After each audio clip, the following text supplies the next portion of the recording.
Rick, where'd you get a hand grenade? I don't know.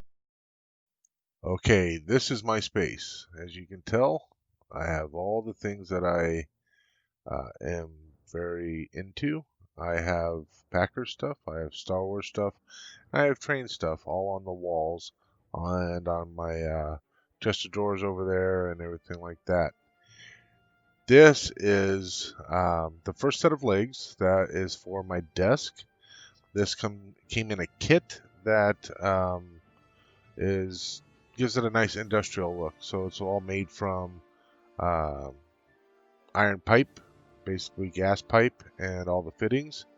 And here we go. This is the instructions for putting it together. It's pretty straightforward.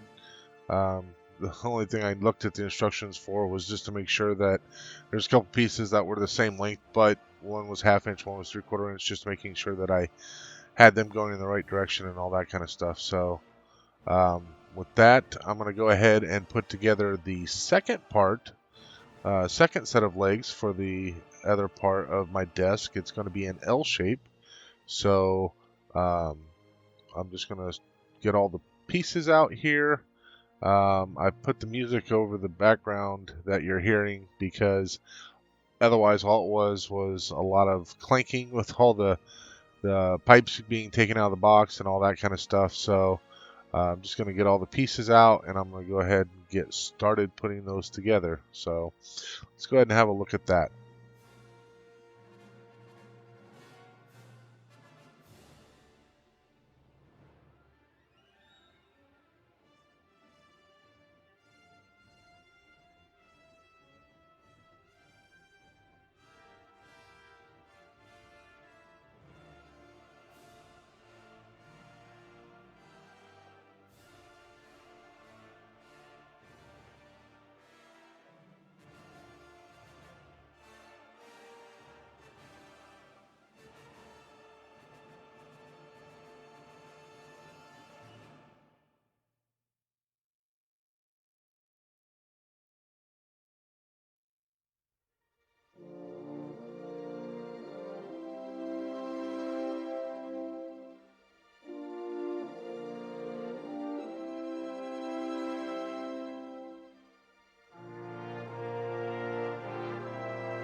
Okay, so now that I have both of the sets of legs built, now what I need to do is, one, they'll need to be leveled and that kind of stuff. So that's just a matter of adjusting where the flanges go. You can move them up and down to help level it, that kind of thing. They do recommend putting some sort of pad underneath the flanges on the bottom, you know, so it doesn't scratch the floor, or being it's in a basement, on the basement floor, I'd have to worry about possibly rust.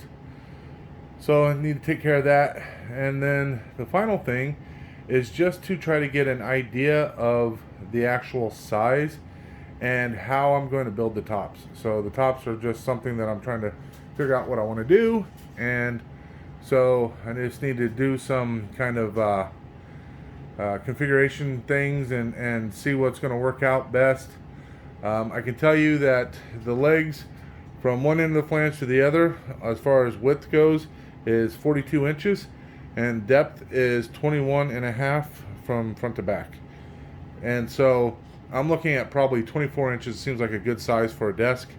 So I'm looking at 24 inches, at least where the computer desk is. I may make this side, where I'm going to be doing the modeling and that kind of stuff, I may make it actually bigger. I might do 30 inches, which will adjust things quite a bit. So I just need to figure that out. And back in the corner, because it is going to be L-shaped, you'll notice there's no support back there. I'm going to see if I can't buy just some pipe and flanges and make my own for the back. So I know that these are right around 28 inches up to the edge of the flange from the floor. So I just need something that I can make that would be 28 inches. So obviously plus or minus about 1/8 inch to 1/4 inch, I think, for adjustment and for leveling and that kind of thing. So those are my next steps, and then once I kind of figure out how I'm going to do it, then I need to go get the lumber and all that kind of stuff. So I'll see you back when I get all that. Boy, that knock to the head must have been harder than I thought, because I'm saying crazy things that I don't even understand.